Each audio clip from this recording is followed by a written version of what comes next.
This lecture I have specially designed.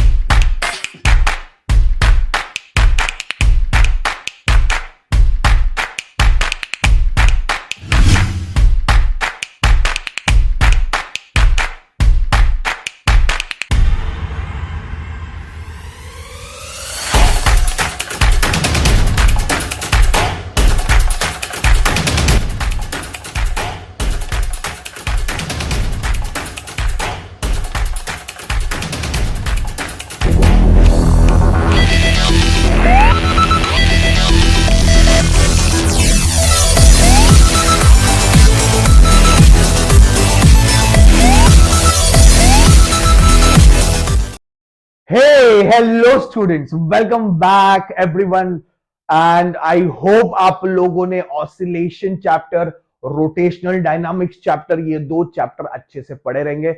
दोनों chapter बहुत अच्छे से करना है ना, तो इस चैप्टर में आपकी बैंड बज जाएगी। ठीक है, अपन ने एक दिमाग में रखा है कि भाई समझ के पढ़ना है, क्योंकि सारी चीजें अगर हम रट्टा मारेंगे तो होगा क्या, एग्जाम में हम भूल जाएंगे, ब्लैंक हो जाएंगे यार। We don't want, right?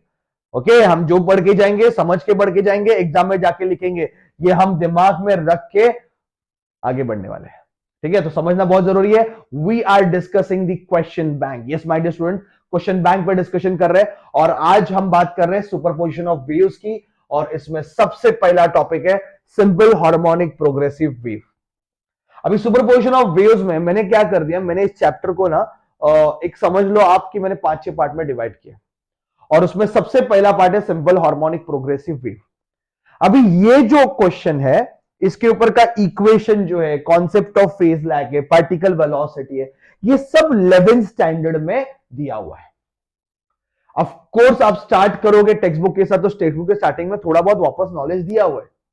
तो क्या करना है, मुझे ऐसे लग रहा है, नो डाउट इसका डेरिवेशन इंपॉर्टेंट है, पर वो अभी 11th स्टैंडर्ड में चला गया, तो अगर आप स्किप करोगे तो चलेगा, पर इक्वेशन लर्न करना बहुत ज्यादा जरूरी है। Yes, equation of simple harmonic progressive wave, you have to study it very nicely. Then concept of phase lag, wave जब आगे आगे जाएगा तो फेज लैग होता है, फेज डिफरेंस होता है। वो फेज लैग का फॉर्मूला क्या है, what is the formula for phase lag? Okay, it is delta is equal to 2 pi X upon lambda, और delta is equal to 2 pi small t upon capital T. एक x के हिसाब से that is with respect to position, और एक time के हिसाब से that is with respect to time. Okay, ये दोनों फॉर्मूले बहुत अच्छे से पढ़ने पड़ेंगे।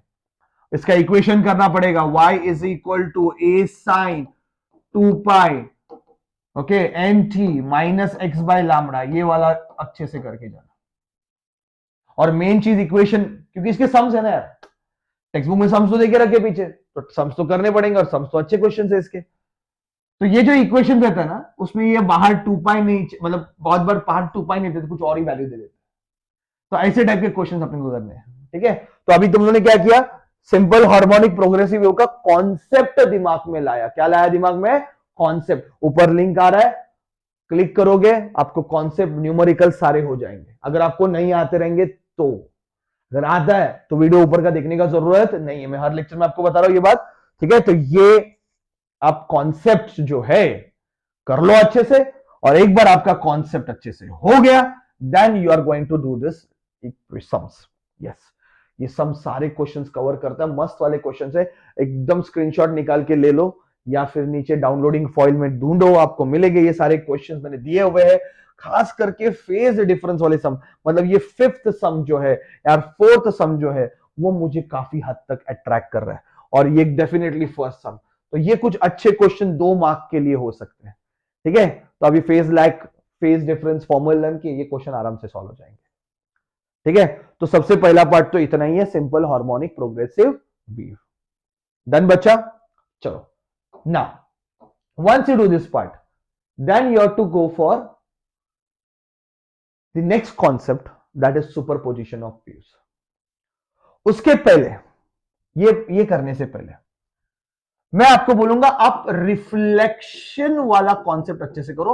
1 मार्क का एमसीक्यू आता है रिफ्लेक्शन ऑफ वेव पे, 1 मार्क का एमसीक्यू आता है रिफ्लेक्शन ऑफ वेव पे, कि एक ट्रांसवर्स वेव, समझ लो अच्छे से, अगर एक ट्रांसवर्स वेव डेंसर मीडियम से रिफ्लेक्ट हो रही है। कौन से मीडियम से रिफ्लेक्ट हो रही है?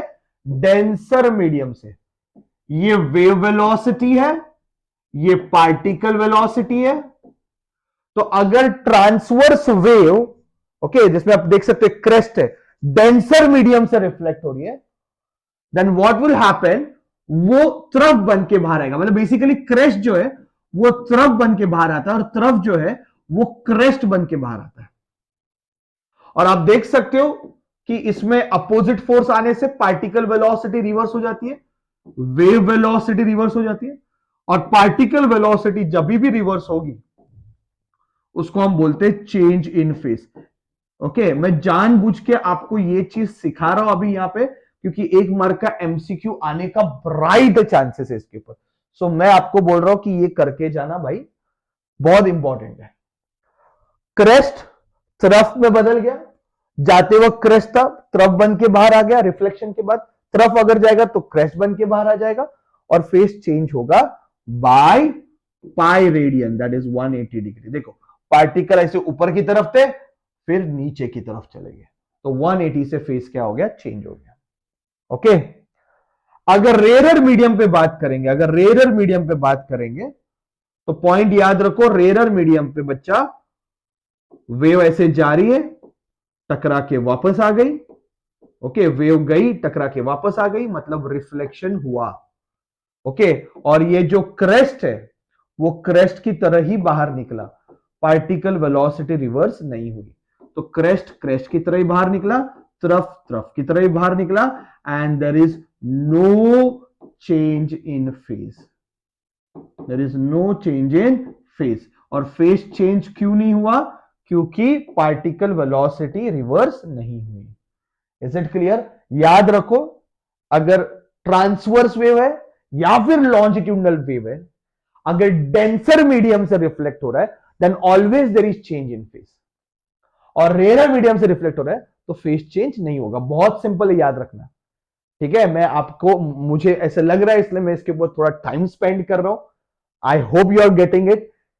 ठीक है, कि एक वेव है, अगर वो डेंसर मीडियम से रिफ्लेक्ट हो रही है तो उसमें फेस चेंज होगा, फिर वो ट्रांसवर्स वेव रहने दो या फिर लॉन्जिट्यूडनल वेव रहने दो। और रेयर मीडियम से रिफ्लेक्ट होती है तो फेस चेंज नहीं होगा। और दूसरा पॉइंट क्या याद रखोगे, क्रेस्ट तरफ में बदल रहा है कि तरफ क्रेस्ट में बदल रहा है, इसके ऊपर के एमसीक्यू आते हैं। या फिर लॉन्जिट्यूडनल वेव जाएगा तो कॉम्प्रेशन कॉम्प्रेशन की तरह ही बाहर निकलता है। अगर डेंसर मीडियम पे डेंसर मीडियम पे साउंड वेव गया, साउंड वेव मतलब कौन सा वेव है? लॉन्जिट्यूडनल वेव गया, तो कॉम्प्रेशन कॉम्प्रेशन की तरह बाहर निकलता है, रेयर फ्रैक्शन की तरह ही बाहर निकलता है। फेस चेंज होता है क्योंकि डेंसर मीडियम में। रेयर मीडियम में, इसका डायग्राम ड्रॉ नहीं करो, टेक्स्ट बुक में मिलेगा। रेयर मीडियम में कॉम्प्रेशन रेयर फ्रैक्शन की तरह बाहर निकलता है, और रेयर फ्रैक्शन कॉम्प्रेशन बन के बाहर निकलता है। ओके, रिफ्लेक्शन के बाद। तो ये याद मत रखो कि कॉम्प्रेशन रेयर फ्रैक्शन में बदल रहा है, अरे रेयर फ्रैक्शन कॉम्प्रेशन में बदल रहा है मतलब फेस चेंज हुआ, ये सब याद मत रखो। Part rare medium phase change नहीं करता, there is no change in phase, there is no change in phase. Why there is no change in phase? क्योंकि वो रेयर मीडियम है, वहां से अपोजिट फोर्स नहीं मिलने वाला है। तो ये 4 पॉइंट है, 2 ट्रांसवर्स वेव के, 2 लॉन्जिट्यूडनल वेव के, मतलब साउंड वेव के। ये अच्छे से करके जाओ, यहां पे 1 मार्क आपको मिल सकता है, क्योंकि एमसीक्यूज अच्छा जगह है। ठीक है, ये अच्छा जगह है। बहुत सारे बच्चे इसको नेग्लेक्ट कर देते हैं, बोर्ड एग्जाम के लिए पढ़ते नहीं है, तो करके जाओ। मुझे पता है बच्चे क्या पढ़ते हैं, मुझे पता है। मतलब ये चैप्टर में सिलेक्टिव क्वेश्चन जो है, प्लीज पूरा पढ़ो। ओके, हाँ, एग्जाम को 2-3 दिन ही बाकी है, आपका पढ़ के नहीं हुआ तो फिर इंपॉर्टेंट क्वेश्चन करना है, नो डाउट। अभी तो 1 महीना बाकी है यार, मतलब अच्छा खासा टाइम बाकी है, देन आप अच्छे प्रिपेयर कर लो। ठीक है, टाइम मिलेगा। ठीक है, don't go only for important question, make it very clear. Okay, that strategy you should build. Principle of superposition, yes. अभी सर ने इसमें 4 क्वेश्चन दिए, उसमें ये 4th क्वेश्चन और 6 क्वेश्चन लगभग सेम ही है। डिजाइनिंग उसका सेम है, कुछ ज्यादा फर्क नहीं है, डिजाइनिंग उसका सेम है। जब दोनों करोगे तो समझ में आएगा। और वैसे भी 6 क्वेश्चन सारे बच्चे पढ़ के जाते हैं, क्योंकि ये बीट्स का डेरिवेशन है। तो जाने से पहले, एग्जाम हॉल में जाने से पहले फुल माहौल बना रहेगा, अरे यार बीट्स का क्वेश्चन पढ़ा क्या, अरे बीट्स का डेरिवेशन पढ़ा क्या। तो वो इतने बार लोग बोले बीट्स वाला इंपॉर्टेंट है, पढ़ के जाना। तो अपन क्या करते हैं, इस चैप्टर में डायरेक्ट बीट्स वाला डेरिवेशन पढ़ लेते हैं। अच्छा, बीट्स वाला नहीं आया और अगर ये आया तो तुम लोग छोड़ के मत आना, दोनों सेम ही है। ठीक है, एक बार नजर घुमा लो इसके ऊपर, you will understand the designing is almost same. ठीक है, तो ये बीट्स वाला डेरिवेशन बहुत इंपॉर्टेंट है, सुपरपोजिशन का प्रिंसिपल मालूम होना चाहिए तुम लोग को। ठीक है, वेरी वेरी इंपॉर्टेंट बीट्स का डेरिवेशन। मैंने चैप्टर का सीक्वेंस चेंज किया, this is what I am done here. Okay, text book का फ्लो और मेरा अभी जो फ्लो है मैच नहीं होने वाला है, मैंने थोड़ा अलग डिजाइन किया इस चीज को। मैंने बीट्स को पहले एक्सप्लेन किया और फिर हम इसके ऊपर के सम्स करेंगे। मस्त सम है, मस्त सम है। ऊपर लिंक में ना मेरे बहुत पुराने पुराने वीडियोस के भी लिंक आ रहे, ये उसका साउंड क्वालिटी खराब है, उसमें मजा नहीं आएगा, मैं पेपर पे लिखा हुआ है, बट कंटेंट इज गुड। आपको मार्क्स चाहिए तो मेरे पुराने वाले वीडियोस आप देख लो, बहुत पुराने वाले वीडियोस है, उसमें मैंने सारे क्वेश्चंस कवर किए। ओके, बीट्स रिलेटेड सारे अच्छे अच्छे क्वेश्चंस कवर किए। तो बेसिकली बीट्स के ऊपर ना 3 टाइप के क्वेश्चन न्यूमेरिकल फ्रेम होते हैं। एक तो वेलोसिटी ऑफ वेव फाइंड करना है, velocity of sound wave find करना है, ये एक टाइप का क्वेश्चन। जो पहले 3 क्वेश्चन है वो वेलोसिटी ऑफ साउंड वेव वाले, फिर ये वैक्स और फाइलिंग वाले, और सीरीज ऑफ ट्यूनिंग फॉर्क वाले। तो आप देख सकते हो यहाँ पे जो लिंक आ रहा है उसमें मैंने आपको बताया, एक्सप्लेन किया है बीट्स के ऊपर के सम्स। और तुम लोगों को बता दूं बहुत रिपीटेड क्वेश्चन है ये वेलोसिटी फाइंड करने वाली, ये सारे क्वेश्चन इतने बार ओल्ड सिलेबस में पूछे, इतने बार ये क्वेश्चन पूछे, सीरीज ऑफ ट्यूनिंग फॉर्क वाले इतने बार एग्जाम में पूछे कि भाई आपको करके ही जाना है, ऑप्शन ही नहीं है कि आप उसको छोड़ के जाओगे, नहीं मुझे नहीं करना है।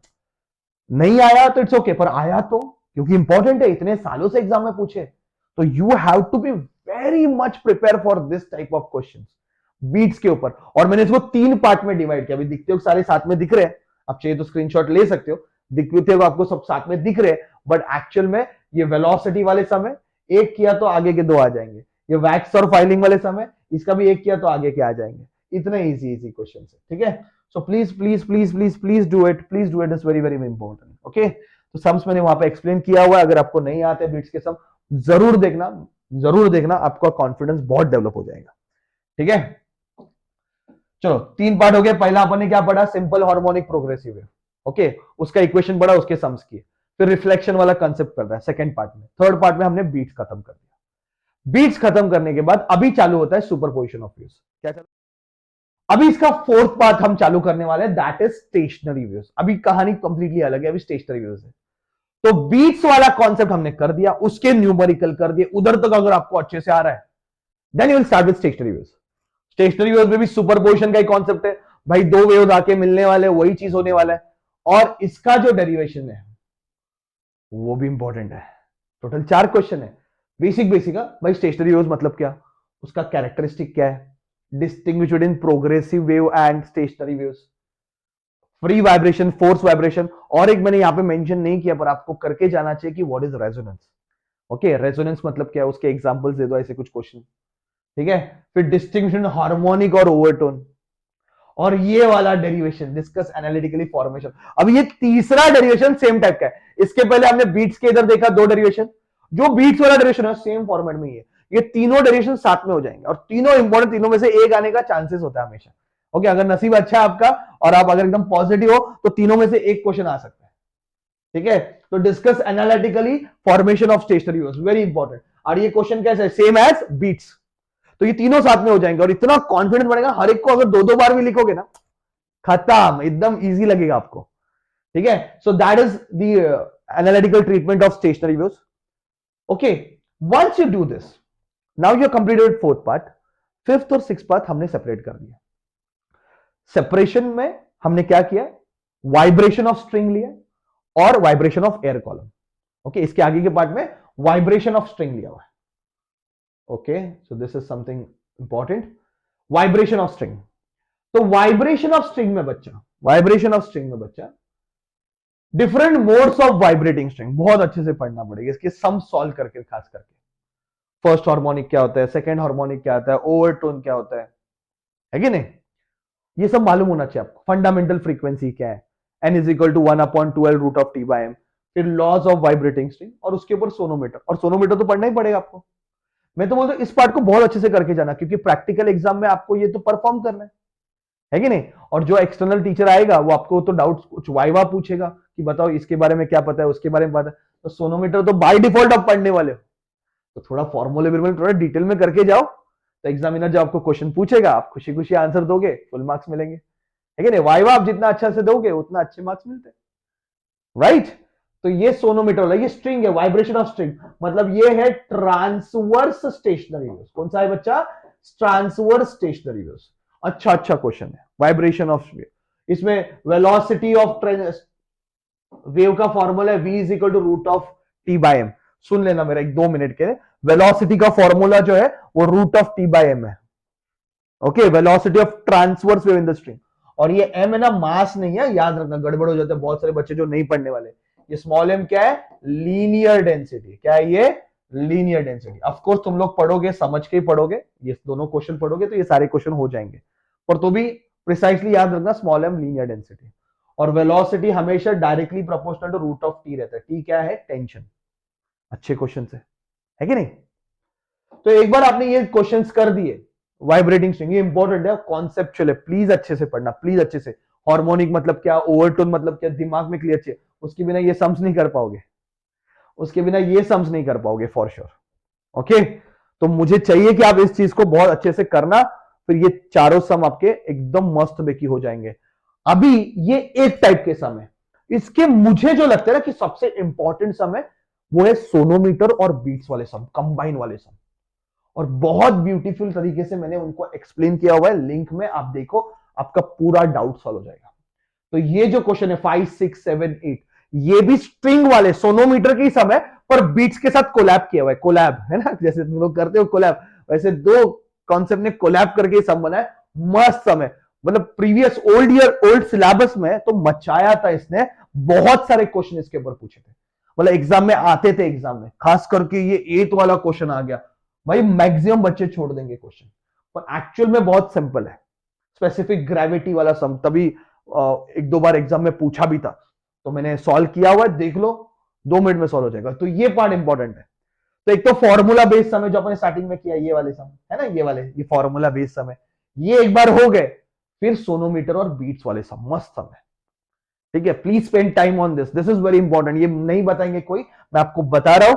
Okay, so take a benefit, मतलब मैं बता रहा हूं, मतलब ये एग्जाम में आएगा ही जरूरी नहीं है, नहीं तो बहुत को लगता है सर अभी सर बता रहे हो एग्जाम, प्रिपेयर करना है यार, प्रिपेयर करना है, हर चीज प्रिपेयर करके जाना है।